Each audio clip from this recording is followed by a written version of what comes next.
there BJP can do. They are doing politics over dead bodies. Shall I give a list of the dead bodies at that time? What has happened? Huh? In India itself, there are more than hundreds of people dead. Congress party, at any point of time, we don't want to do politics on any dead bodies. It is a natural disaster.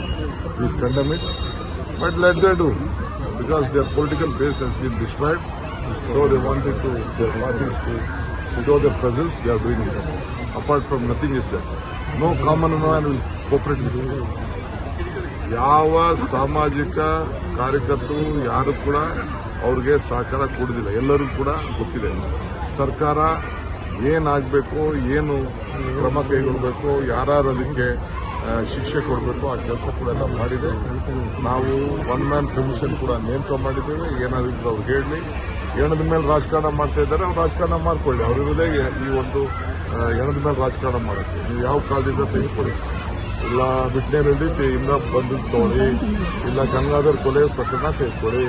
ಬೇಕಾದಷ್ಟು direct ಎಲ್ಲ ಸ್ಟ್ಯಾಂಪೇಡ್ಗಳು ನಡೀತಾ ಇದೆ. ಈಗ ನಾನು ನಿನ್ನೆ ಅಹಮದಾಬಾದ್ಗೆ ಹೋಗಿದ್ದೇನೆ. ಏನಾದ್ರು ಮಾತಾಡೋಣ, ಏನೇ ಬ್ಲೇಮ್ ದಿ ಸೆಂಟ್ರಲ್ ಗೌರ್ಮೆಂಟ್ ಮಾಡಿ? ನಾನೇನೋ ಕೇಂದ್ರ ಸರ್ಕಾರ ಹೇಳಿದ್ನ? ಇಲ್ಲ ಇದಕ್ಕೇನು ಹೇಳ್ತೀರಿ ನೀವು? ಬೇರೆ ಬೇರೆ ಎಲ್ಲ ನಡೆದಂಥ UPಲಿ ಇರ್ಬೋದು, ರೈಲ್ವೆ ಸ್ಟೇಷನ್ಗಳಿರ್ಬೋದು, ಬೇರೆ ಕಡೆ ದೇವಸ್ಥಾನದಲ್ಲಿ, ಅಲ್ಲಿ ಯಾವುದೋ ಒಂದು ದೇವಸ್ಥಾನ ಧಾರ್ಮಿಕವಾದಂಥ UPಲಿ ಸುಮಾರು 100 ಜನ ಸತ್ತೋಗ್ಬಿಟ್ಟಲ್ಲ. ಅದಕ್ಕೆಲ್ಲ ಯಾರು ಅದಕ್ಕೆ ಕೊಡೆ? ಸೊ ಎಲ್ಲ ಯಾರಿಗೆ ಕೊಡೆ? Is BJP targeting only DK Shivakumar? ಅವ್ರಿಗೆ ನಾ ಹಿಂದೆ ಹೇಳಿದ್ದಾರಲ್ಲ, more strong more enemies, less strong less enemies, no strong no enemies.